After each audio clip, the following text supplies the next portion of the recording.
কখনো কি এমন মনে হয়েছে যে তুমি কিছু ভালো আশা করছো কিন্তু সবকিছু উল্টো হয়ে যাচ্ছে? এমনই এক মানুষের গল্প হলো আব্রাহামের গল্প।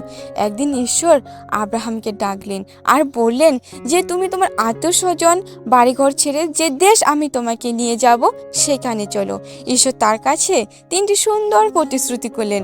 আমি তোমাকে একটি দেশ দেব, তোমার বংশ দিয়ে এক জাতি তৈরি করব, আর তোমার মাধ্যমে পৃথিবীর সব জাতিকে আশীর্বাদ করব। আর আব্রাহামও ঈশ্বরের কথা মতো কাজ করলেন। কিন্তু তখন একটি সমস্যা ছিল। আব্রাহামের কোনো দেশ ছিল না, আর কোনো সন্তানও ছিল না। আবার কিছুদিনের মধ্যেই আরও এক সমস্যা শুরু হয়ে গেল। দেশে খাবার অভাব হলো। আব্রাহাম ভয় পেয়ে গেল। তিনি কিছু ভুল কাজ করলেন, কিন্তু ঈশ্বর তার প্রতিশ্রুতি বদলালেন না। অনেক বছর কেটে গেল, তবুও কোনো সন্তান হলো না। তাই তারা ভাবলো আমরা নিজেরাই একটু চেষ্টা করি, কিন্তু এতে সবাই কষ্ট পেল, কারণ তাতে কোনো সন্তান হলো না। তারপর একদিন বুড়ো বয়সে যা অসম্ভব মনে হচ্ছিল তা সত্যি হয়ে গেল। ঈশ্বর তার কথা রাখলো। একটি ছেলে সন্তানের জন্ম নিল। তার নাম ছিল ইসাহাক।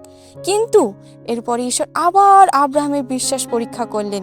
ঈশ্বর দেখতে চাইলেন আব্রাহাম কি সত্যি আমাকে বিশ্বাস করে। ঈশ্বর আব্রাহামকে বললেন, তোমার ছেলে ইসাহাককে আমার জন্য বলি দাও। আর আব্রাহামও তাতে রাজি হলেন। কিন্তু শেষ মুহূর্তে ঈশ্বর ইসাহাককে বলি দিতে দিলেন না, বরং অন্য পশুর বলির ব্যবস্থা করলেন। কারণ এই পরীক্ষা আব্রাহামের সন্তানের বলির জন্য নয়, কিন্তু আব্রাহামের বিশ্বাসের জন্য ছিল। আর ছিল ঈশ্বরের সেই প্রতিজ্ঞা পূরণের পরিকল্পনা, যে আমাদের পাপ থেকে মুক্তি দিতে ঈশ্বর তার একমাত্র পুত্রকে বলিদান করবে। আজ আব্রাহামের বংশকে ঈশ্বর ইসরায়েল দেশ দিয়েছে, আর তার বংশের জন্ম হয়েছে এই জগতের মুক্তিদাতা যীশু খ্রিস্টের, যার মাধ্যমে ঈশ্বর পৃথিবীর সব জাতিকে আশীর্বাদ করেছেন। এই গল্প আমাদের শেখায় আব্রাহাম কখনো নিখুঁত ছিল না, কিন্তু তিনি বিশ্বাস করতে শিখিয়েছেন।